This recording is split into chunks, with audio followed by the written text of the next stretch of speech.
This is the third in a series of videos I'm doing on these lunch alerts to discuss what the Democrats might do now that Biden is losing in the national polls and losing significantly in the swing state polls in places like Arizona, Georgia, and Michigan. And yesterday, I discussed the possibility of putting Michelle Obama in as candidate instead of Biden. And the day before that, I discussed the possibility of stealing the election and assessed the likelihood of that. Today, I'm going to talk about the possibility of a third Democratic strategy, which would be to resurrect the COVID issue and create fears of a pandemic and use that to steal the election, just like they did in 2020. Today's lunch alert is sponsored by the Patriot Gold Group. JP Morgan and UBS are both warning that the S&P could plunge 23%. More after the break. The basis for such a strategy has been laid by researchers in China and in California who have been, like Frankenstein's creators, working on perfecting a virus that has a higher death rate than COVID, and basically in humanized mice had a 100% kill rate. What they're trying to do, of course, is what they call change of function research on existing viruses to try to make them more transmissible and more deadly. And apparently, Eureka, they've succeeded.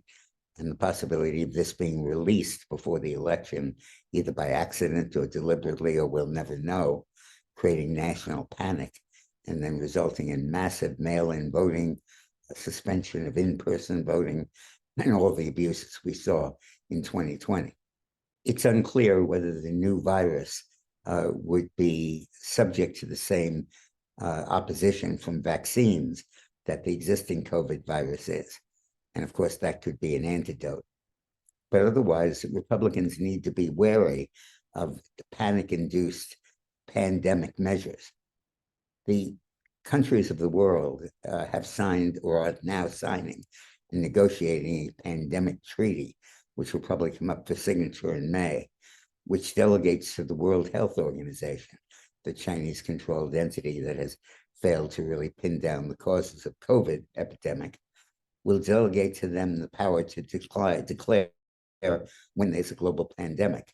And the treaty says that the various countries of the world will submit to the WHO and let the WHO decide what measures we will take as each country to quarantine people and to regulate exposure to the new virus.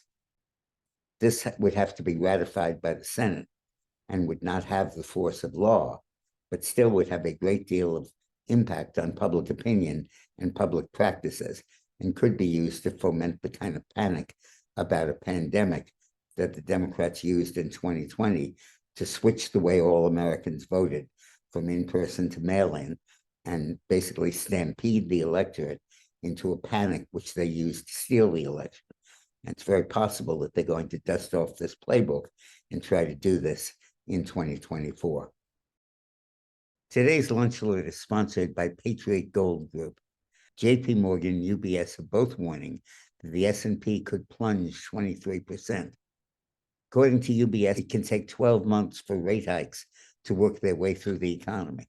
And the Treasury yield curve just had its most severe reading since 1981.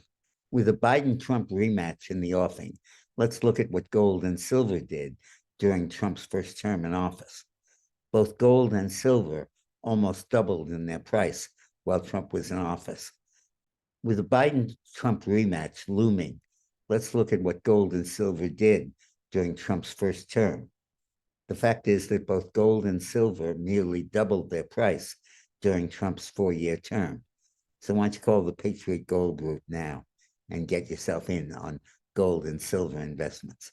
Now, the Patriot Gold Group offers no fee for life IRAs to viewers of these videos, and they've extended that offer and lowered the minimum required to get in. So call the Patriot Gold Group and ask about the no fee for life IRA.